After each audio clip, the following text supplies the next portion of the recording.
일본 정부가 한 해 동안의 외교 활동 또 국제 정세를 담은 올해 외교 청서를 공개했습니다. 여기서 한일 관계의 핵심 현안인 강제동원과 위안부 문제는 한국이 책임지고 해결해야 한다는 입장을 다시 강조했습니다. 도쿄 특파원 연결해서 자세한 내용 알아보겠습니다. 이경아 특파원.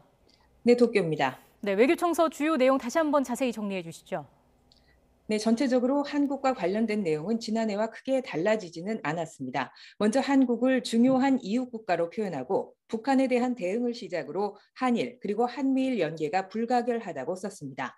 다만 강제동원과 위안부 판결로 양국 관계가 대단히 엄중하다는 인식을 드러냈습니다.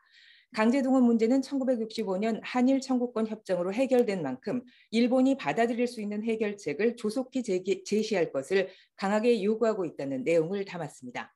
또 2015년 위안부 합의를 착실히 이행할 것을 한국에 요구하고 있다는 내용도 포함됐습니다. 지난해 10월 기시다 총리가 취임 직후 문재인 대통령과의 통화에서 이런 뜻을 전달했다고 언급했습니다. 독도 문제에 대해서는 일본 고유 영토이며 한국이 불법 점거하고 있다는 주장을 지난 2018년 이후 5년째 이어갔습니다.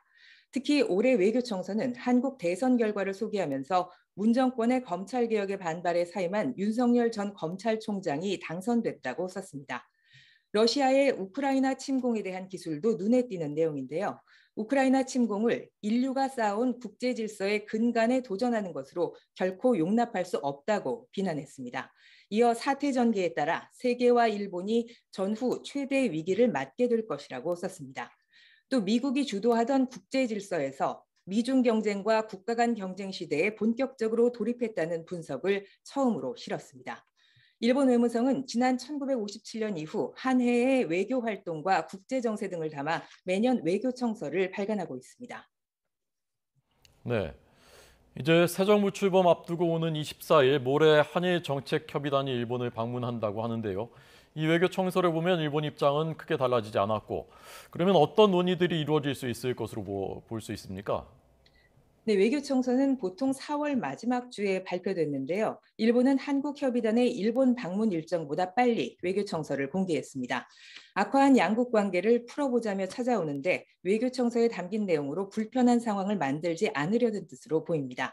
일본은 한일 간 현안에 대해 기존 입장을 재확인하면서 한국 측이 가져올 내용을 지켜보겠다는 입장입니다. 박진 외교부 장관 후보자는 일본이 과거사에 대해 겸허한 성찰과 반성의 자세를 보여줘야 한다고 밝혔는데요. 하지만 일본은 과거사에 대한 입장 표명 없이 한일 현안이 이미 해결된 문제라는 주장만 강조해 왔습니다. 일본이 계속해서 한국에 받아들일 수 있는 해법을 먼저 내놓으라고 요구할 경우 양국 대화가 순탄치는 않을 전망입니다.